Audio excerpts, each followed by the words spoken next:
You're going to want to take a second and subscribe now. This is only the beginning. Story 2.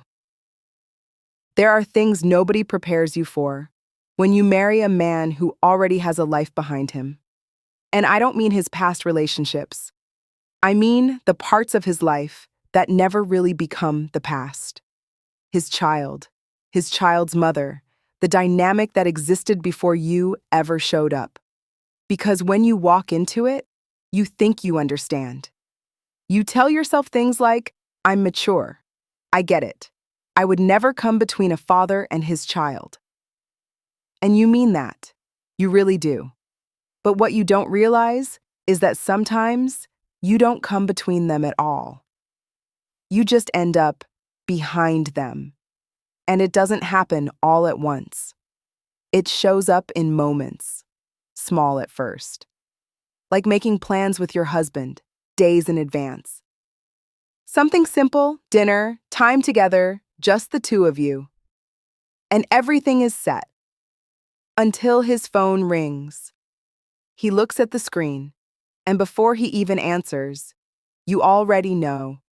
It's her. You don't hear the whole conversation. You don't need to. All you hear is, yeah, okay, I got it. All right, I'll handle it. Yeah, don't worry about it. And just like that, the plans you made together are gone. Not discussed, not negotiated. Replaced. I have to go get her. She needs this. She said she can't do it. And you stand there, processing something you can't even argue against. Because what are you supposed to say? No, don't show up for your child? That's not who you are. So instead, you adjust. You say, it's okay. You smile. You tell him to go. And he does. Easily. That's the part that stays with you. How easy it is. No hesitation. No, let me figure this out. No, we already had plans. Just immediate movement. And you start noticing something, not in one moment, but over time. It's not just about the child. It's about her. The way she can call, and everything shifts. The way her schedule becomes the priority, even when your plans were already set. Or the way no doesn't exist for her. But somehow, it exists for you. And you don't say that out loud. Because you already learned what happens when you push too far.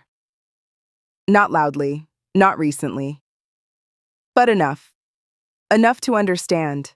Some conversations aren't worth having twice. So instead, you become easier. More understanding, more flexible, more quiet.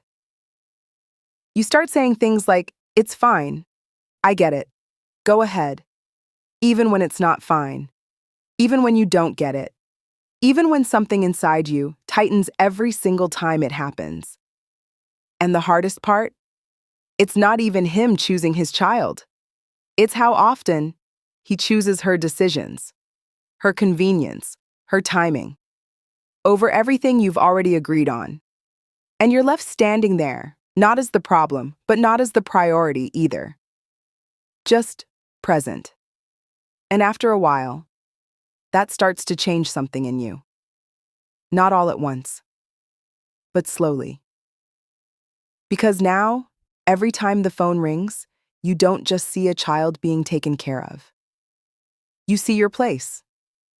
And it's not where you thought it would be. And the part nobody talks about is what that does to you over time.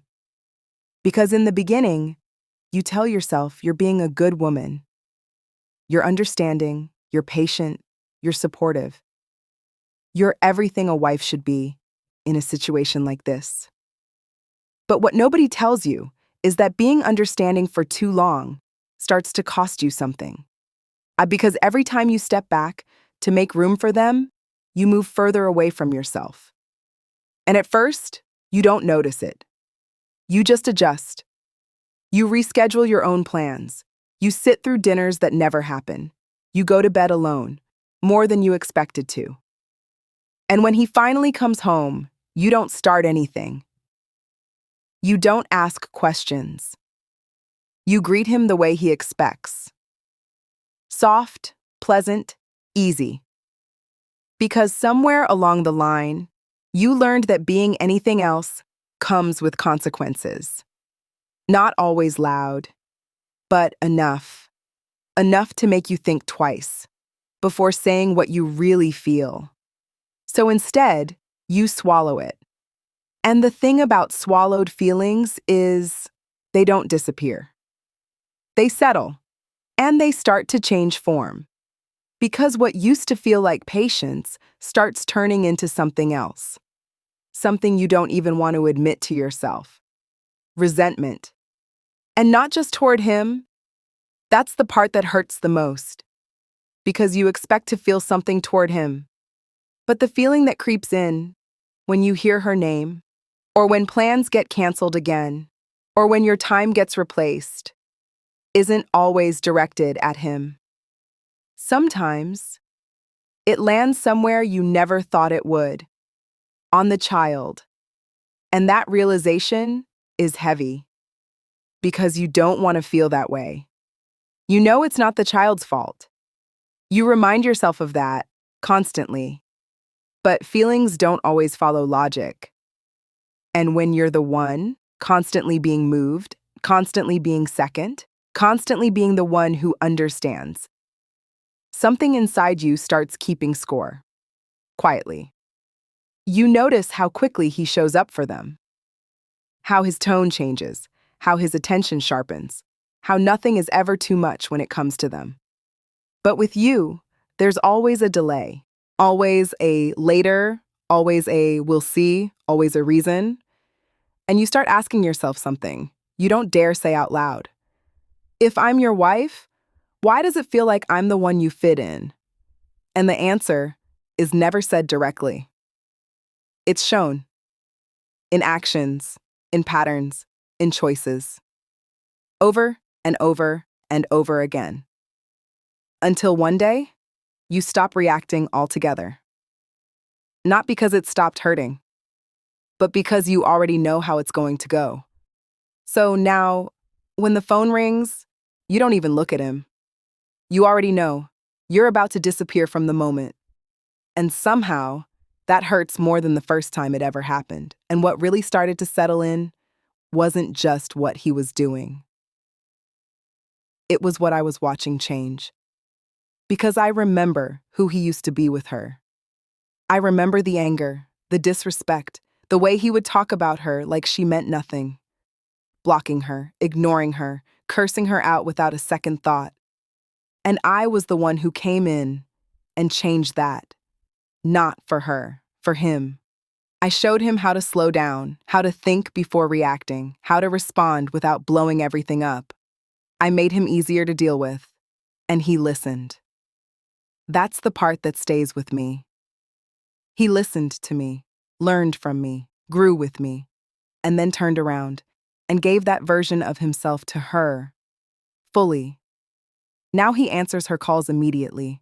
Now he watches his tone. Now he chooses his words carefully. Not to upset her, but with me, there's no pause, no filter, no care in delivery. Just whatever comes out, comes out. And I see that difference. Clear. The woman he claimed to hate gets the most controlled version of him. And I get the version that doesn't think twice. And I'm supposed to accept that because there's a child involved. Everything falls under that excuse. Every shift, every change, every decision that puts me second. It's for the child.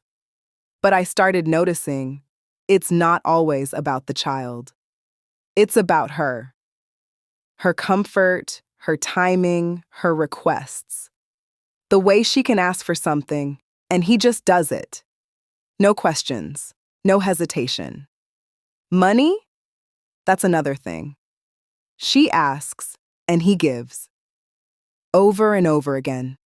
And I used to ask about it.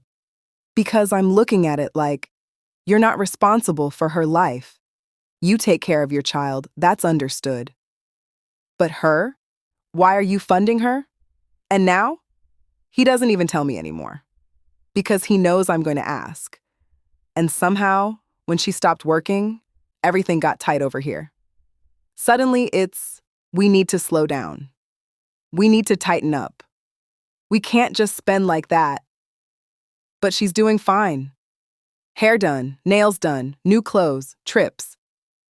Moving like nothing changed for her at all. And I'm supposed to believe he's not helping with that? I don't believe that. Not anymore. Because I've already seen he'll say whatever needs to be said if he thinks the truth is going to be a problem. And that's the real issue. Not just what he's doing, but the fact that if it will upset me, he'll hide it. He'll adjust the story. He'll make it sound better than what it is and expect me to accept it. And I do. Not because I don't see it, but because I've learned how far certain conversations go. So I move differently. I stop asking certain questions. I stop reacting the way I used to. But that doesn't mean I don't notice. It just means I've started handling it in my own way. And one thought started crossing my mind, more than I expected. I wish I had baggage. Not because I want it, but because maybe then he would understand. Maybe then he would know what it feels like to have to adjust your life around something that doesn't belong to you. To feel uncomfortable in your own space. To feel like you're sharing something that's supposed to be yours. But he doesn't get it. Because he doesn't have to live it. He's always on the side. That's being accommodated. Never the one adjusting. Never the one stepping back. Never the one being told, without words, that they come second. And after a while, you stop trying to explain that. Because you already know it's not going to land the way you need it to, and the part that sits in the back of my mind, the part I don't say out loud, is that I know exactly who he is when I'm not managing him. I've seen it. Not once. Not twice. Enough to know it's real. That version of him, the one that doesn't pause, the one that doesn't think, the one that reacts first and deals with it later. I've been on the receiving end of that. And so has she. That's not something I imagined. That's not something I guessed. That's something I know. So when I sit there, watching this calm, controlled version of him, being so careful with her, so patient with her, so aware of how he responds to her, I don't get confused. I see exactly what I'm looking at. I'm looking at a version of him that I built, being used somewhere else. And sometimes that thought turns into something sharper. Because I start thinking, what happens if I'm not here to regulate that anymore? What happens if I stop being the one who keeps everything balanced? No softening, no stepping in mentally, no adjusting myself to keep him steady. Just him being exactly who he is, without me in the middle of it. Because the truth is, this version of him, it takes effort. And I'm the one who taught him how to make that effort. I'm the one who showed him how to pause, how to redirect, how to not let things go where they used to go. So if I remove that influence, if I stop being that presence in his life, what version is left? That's not a question I ask out loud. But it's one I already know the answer to. And that's where the shift really happened for me. Because it made me realize something I couldn't unsee. I'm not just in this situation. I'm the reason it functions the way it does. I'm the reason it doesn't look like what it used to look like. And instead of that being recognized, instead of that being valued, I get moved around in it, adjusted, told, without being told, that I come after whatever works best for them in the moment. And that doesn't sit right with me, because I know what I bring into this. I know what I've prevented. I know what I've redirected. I know, without me doing that, this wouldn't look the way it looks right now. And that thought, it changes how you see everything. Because now you're not just watching what's happening. You're seeing what would happen if you ever decided to stop. And when you step back and really look at everything, not just one moment, not just one argument, but the patterns, the roles, the way things keep repeating, you start to understand something deeper. This was never just about a child. It was never just about co-parenting. It was about position. Who gets considered first? Who gets handled with care? Who gets the softer version of him? And who gets whatever is left? And in all of that, I had to face a truth about myself too. That I learned how to adjust before I ever learned how to be placed properly. That I became the one who understands, the one who keeps the peace, the one who makes everything easier for everyone else, while quietly becoming harder on myself. And the truth is, when you play that role long enough, people don't question it. They benefit from it. They expect it. And you start to disappear inside of it. Not physically, but in importance, in priority, in the way you're considered. And the hardest lesson in all of this is realizing that being the most understanding person in the room doesn't make you the most valued. Sometimes, it just makes you the easiest to overlook. So now, it's not about what he's doing or what she's doing. It's about what I'm willing to continue allowing.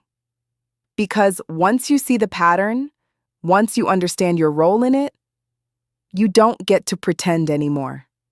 You don't get to say you don't know. You just have to decide what you're going to do with that knowing. And not everybody is ready for that part. Because that part requires honesty. Not with them, but with yourself.